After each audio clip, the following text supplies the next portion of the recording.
Yeah, good afternoon. Mike Mix again. I wanted to provide an update on our inclined sidewalk access into the church. Many of you, well, first of all, people have asked me, do you even know what you're talking about in the construction and in the engineering field? And I've been involved almost 50 years in construction. And whether you've got a small job, couple $100, remodel or fixing a wall, or in my case running projects overseas. Gosh, the biggest one was 2 billion euros. There are a couple of things that are standard in every project. One is communication, the other is sequencing of the work, and what people should expect as the different stages of construction unfold. So we are in an exciting phase right now. We talked to you before, we had some ideas, and we had an artist rendering what it might look like.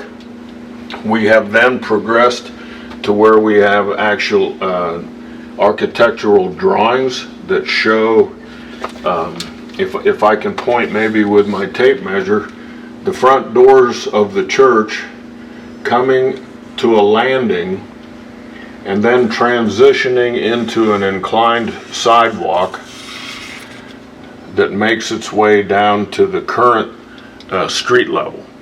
Okay? The stairs that are currently in front of our church are going to be maintained, but we're going to put planters and flower beds down the center. And it's going to look really cool when all that's done. So where are we now? Last week we had the architect, the structural engineer, the contractor, and ourselves. We all met here at the church, and we really took a look at, what do we need in terms of construction drawings? What will we need for permits that are required by the city? And what do all the different parties anticipate in terms of deliverables? So we're going to stop right here and we're going to go outside. I'll give you a brief overview of what we're intending to do and when to expect it. Okay, we've moved outside the front doors of the church.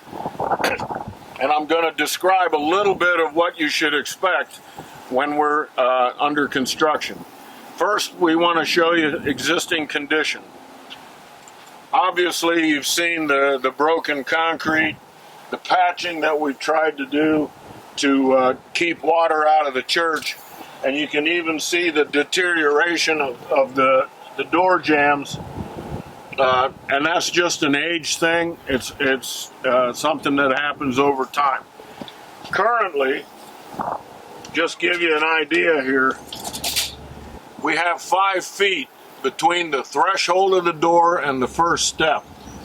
That's not enough space to actually have a wheelchair and somebody behind it, or a baby stroller and a mother behind it, and it's very hard to congregate. When the doors are open, it even blocks access more into the church.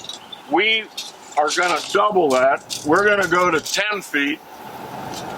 Let me just show you what that means. 10 feet is right here at the last step. We're going to have this built up and flow into the church so that we have a nice open space. Once you get to the front doors of the church, there's room for people to stand, talk, congregate, and it's a more welcoming kind of an entry into the facility. From there, the inclined sidewalk is going to start gently going in that zigzag pattern, and it will end at the curve of the street. We've talked to the people that actually installed some of the landscaping. They're fine with what we're doing. We're going to save as much of it as we can. but we're also going to be adding new landscaping in the flower beds and along that sidewalk as it's coming up to the right elevation to get into the facility. We're still on track for a June, July construction period, 6 weeks of construction. During that time, we're going to have access into the church on Sundays, up the existing ramp that comes into the office, and the old original access into the church is the west doors, and we will have signage here, and we'll direct the people coming into church on Sunday morning how to access the facility. Okay, to wrap things up here, you've seen the artist rendering. I've tried to give you kind of a timeline and a sequence of the engineering, the design, the permitting of the city, and then the construction. Again, we're still on track for a June time frame to begin a 6 week period ending sometime in July, and how we will maintain access into the facility from the west door and from the office.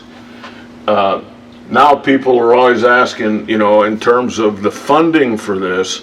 I mean, the great news is we are a loving, giving church, and we actually have the funds available for this project. There isn't a need to have a fund drive or to be asking. Of course, if you are so inclined and want to contribute and designate the money, it's fine and it's welcomed, but it's not necessary. And I believe then, you know, when we have folks come back from summer vacation and we start heading into the school year and into the fall, we're going to be done with this project. And I'm not going to be around for a part of that. And Ed Garvin, Grant, Deb, people will be here and will be able to communicate or answer questions that you might have. Stephen Shade is also on the trustee committee, and he can help out. But we are well along the way to achieving our goal. Thank you.